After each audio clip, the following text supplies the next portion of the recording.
नमस्कार। आज की खबर में आपका स्वागत है। मैं हूं आपके साथ शिखा मेहरोत्रा। शुरुआत करते हैं उत्तराखंड खबरों की। उत्तराखंड के पूर्व मुख्यमंत्री हरीश रावत रुड़की के मंगलौर पहुंचे, जहां उन्होंने कांग्रेस नेता कुंवर जावेद द्वारा आयोजित मैंगो पार्टी में शिरकत की।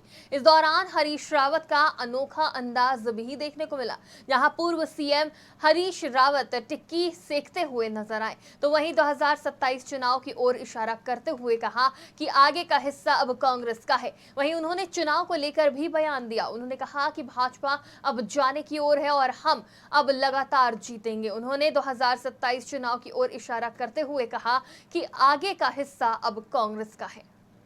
मैंने मंगलौर के आम तो बहुत बहुत बहुत मीठे थे और उसमें कुंवर जावेद साहब का जो है हाथ लगा हुआ था तो और ज़्यादा मीठे हो गए और ज़्यादा बल्कि खुशबूदार हो गए, तो बहुत अच्छे लगे। और आम पार्टी सौहार्द की पार्टी है, ये किसानों को भी प्रोत्साहित करती है और मिठास बांटने का काम करती है। यूँ भी कांग्रेस के लोगों के लिए तो मंगलौर के लोगों ने बहुत ही ढेर सारी मिठास बांटी है, तो उसके लिए शुक्रिया भी अदा करना चाहता हूँ। लगातार जीतेंगे और 2027 अब आगे का सारा हिस्सा जो है कांग्रेस का है और भाजपा अब जाने की तरफ है। और देखिएगा, आप अभी बद्रीनाथ जीते हैं और केदारनाथ भी। हाँ, जब 3 दिन के लिए आपने सबके लिए यात्रा बंद की, हम भी लौट करके इसीलिए आए। हमने कहा भाई यात्रा बंद है सबके लिए, तो हम भी हेलीकॉप्टर से नहीं जाएंगे। श्री केदारनाथ पैदल यात्रा मार्ग में क्षतिग्रस्त हुए मार्ग को खोलने के लिए तत्परता से कार्य किया जा रहा है। मुख्यमंत्री धामी ने 31 जुलाई को संबंधित अधिकारियों को जल्द जनजीवन सामान्य बनाने का निर्देश दिया था, जिसके चलते यात्रा मार्ग तत्परता से दुरुस्त किया जा रहा है। डीडीएमए विनय झिंकवाड़ ने बताया कि केदारनाथ धाम से छोटी लिंचोली तक क्षतिग्रस्त पैदल मार्ग को आवाजाही हेतु सुचारू रूप दिया जा रहा है। हल्द्वानी के कुमाऊं कमिश्नर दीपक रावत ने 3 पानी से लेकर मोटा हल्दू तक आज एनएच की सड़कों का विभागीय अधिकारियों के साथ निरीक्षण किया। सबसे पहले कमिश्नर दीपक रावत 3 पानी के पास एनएच के ओवरब्रिज की तरफ गए, जहां पर बरसात के दिनों में लगातार लोगों के घरों में जल भराव की स्थिति हो रही है। इसके चलते वो लोगों काफी परेशान है। कमिश्नर ने निरीक्षण के दौरान लालकुआं विधायक मोहन सिंह बिष्ट मौजूद रहे। कमिश्नर दीपक रावत ने कहा, जिन जगह पर जल भराव की स्थिति हो रही है वहां पर ड्रेनेज सिस्टम बनाए जाएंगे। इसको लेकर सिंचाई विभाग के अधिकारियों को भी निर्देश दिए गए हैं। इसके अलावा अन्य और क्या उपाय हो सकते हैं, उसको भी करने के निर्देश दिए गए हैं। जिलाधिकारी महोदय और नगर मजिस्ट्रेट महोदय के निर्देश पे हमने आज प्रदर्शनी, गंगा मेला प्रदर्शनी लगी हुई है एमबीडी इंटर कॉलेज के ग्राउंड में, उसमें निरीक्षण किया है। और इसमें कई जगह गंदगियाँ थी और थोड़ा सा खाद्य पदार्थ में वो था, उसको हमने सब डिस्ट्रॉय कराया है। और हमने अल्टीमेटम दिया है कि 3 दिन में सभी को खाद्य पंजीकरण अनिवार्य रूप से उपलब्ध करा दिया जाए।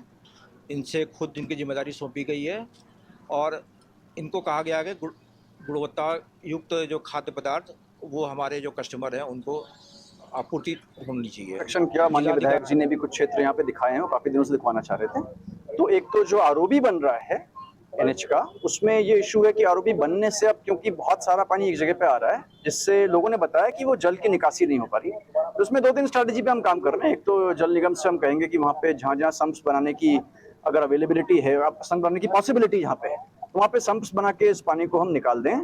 दूसरा, हम ये देखेंगे कि उस पानी को जो जमा हो रहा है दूर कहीं निकाला जा सकता है नहीं, इसके लिए एक सर्वे हम इरिगेशन से करवा देंगे और यहाँ पे एक छोटा सा ड्रेनेज प्लांट भी बना देंगे कि इवेंचुअली।